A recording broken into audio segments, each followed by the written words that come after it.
네, 안녕하세요. 아산정책연구원의 심상민입니다.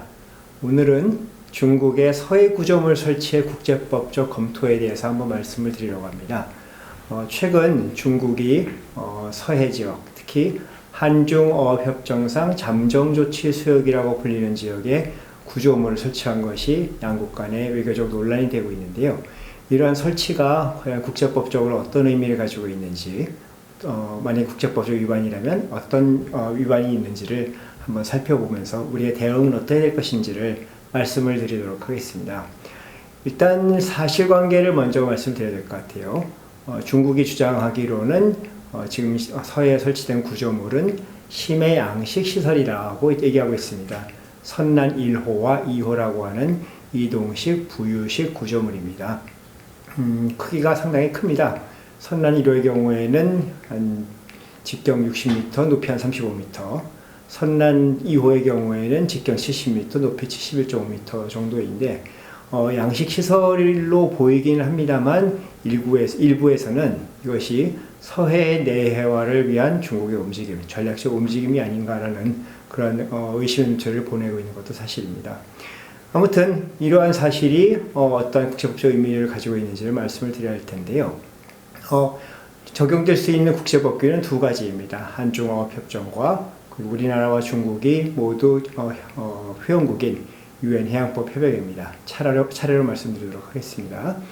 먼저 이 서해 구조물 설치가 한중어업협정의 위반인가를 말씀드릴 텐데 이 설치 자체로는 한중어업협정의 위반으로 보기가 좀 어렵다는 것이 제 생각입니다. 왜냐하면 한중어업협정은 그 지역, 그 서해 수역에서의 어로 활동에 대해서만 주로 규정하고 있을 뿐이고 어떤 구조물 설치에 관해서는 언급하지 않고, 즉 침묵하고 있기 때문입니다. 즉 금지되지 않은 행위이기 때문에 허용된다고 보는 것이 맞다는 것이 생각이고요. 다만 이러한 구조물 설치가 지속적, 중첩적 그리고 반복적으로 이루어져서 우리의 정당한 해양권이 예를 들어서 우리 어선의 어로 활동을 방해한다든지 아니면 이 지역의 어족 자원에 부정적 영향을 끼친다든지 하면 이러한 것들은 한중어업공동위원회라고 해서 이런 어업 문제를 공동으로 논의하게 되어 있는 그런 포럼이 있는데 거기에서 논의를 할 수 있을 것 같습니다.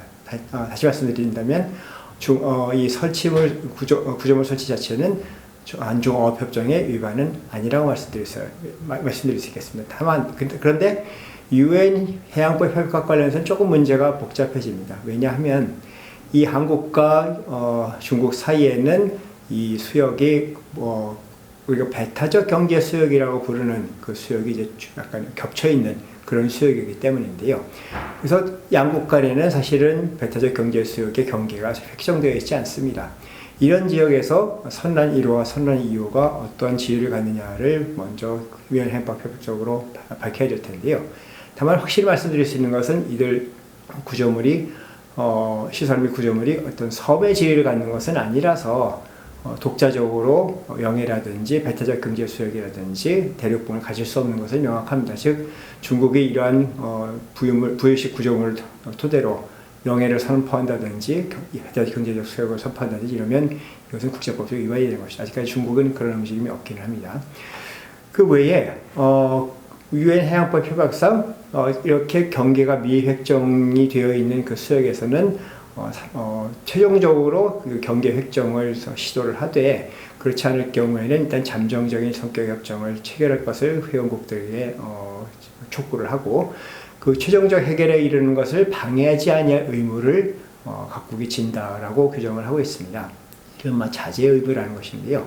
이런 구조물 설치 행위가 과연 이런 자제의 의무의 위반인지도 한번 검토해 봐야 될 것 같습니다. 결론적으로 말씀드린다면 한 건, 두 건의 이런 설치 자체로는 자제의 의무의 위반이라고 보기는 힘들지만 이것이 더 많은 그 횟수로 이루어질 경우, 즉 구조물 설치가 지속적, 중첩적, 반복적으로 이루어져서 현상 변경을 의도한다거나 우리나라의 정당한 해양 권익을 침해하는 쪽으로 사태가 전개된다면 이것은 중국이 어떻게 보면 경계선 획정을 유리하게 이끌려는 그러한 사전 준비 행위를 하고 있다고 보여져서 이것은 자제 의무의 위반이라고 말씀드릴 수 있을 것 같습니다. 그리고 해양 환경의 보호 및 환경 영향 평가에 관한 의무도 해양법 협약은 규정하고 있는데, 만약에 중국이 이 서해 구조물을 설치하기 전에 그런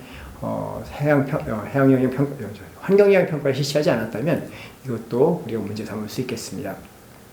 그리고 또 한 건 저희가 주목해야 될 것은 우리나라 조사선인 오누리호가 올해 2월 26일 현장 조사를 나가서 과연 이 서해 구조물이 어떤 해양 환경에 영향을 미치는지를 살펴보려고 했는데, 이것을 중국의 해경과 민간 선박들이 이제 막았던 사실이 있습니다. 이 사실은 우리나라의 정당한 해양 조사 권리를 방해하는 것이라서 이것은 우리가 크게 문제 삼을 수 있는 부분입니다. 자, 이렇게 본다면 우리가 과연 이 문제에 대해서 어떻게 대응을 해야 될 것인가를 한번 마지막으로 말씀드려볼까 하는데요. 우리 정부는 이러한 중국의 행위가 지속됨으로써 우리의 정당한 해양 권익을 침해하지 않도록 중국에 지속적으로 외교적 항의를 해야 할 것이고요. 그리고 이러한 서해 구조물이 이 서해의 해양 환경에 부정적인 영향을 끼치는지를 살펴보기 위해서 중국이 해양 환경 영향 평가를 실시할 것을 요구하고, 했다면은 그 보고를, 그 내용을 공개할 것을 요구할 수 있을 것 같습니다. 그런데 이 모든 문제는 사실은 양국 간의 이지가, 배타적 경제 수역이 중첩되어 있고 경계가 미획정되어 있기 때문에 벌어지는 문제라는 생각이 듭니다. 그래서 궁극적으로는 두 나라가 이 경계 획정에 좀 더 성실히 임하여야 할 것이고요. 만약에 이 문제가 협상에 의해서 해결되지 않는다면 양국의 합의를 통해서 이것을 권위 있는 결정을 내려줄 국제사법기관, 예를 들어 국제해양법 재판소라든지 아니면 국제사법재판소에 이 문제를 다뤄줄 것을 요청을 해서 권위 있는 사법기관이 양국 간의 배타적 경제 수역의 획정을 이루는 그러한 최종적인 결론에 이르는 것이 더 바람직스럽다고 보입니다. 네, 오늘은 서해 구조물의 국제법적 검토에, 중국이 설치한 서해 구조물의 국제법적 검토에 대해서 말씀드렸고요. 다음번에 또 새로운 주제로 또 찾아뵙도록 하겠습니다. 감사합니다.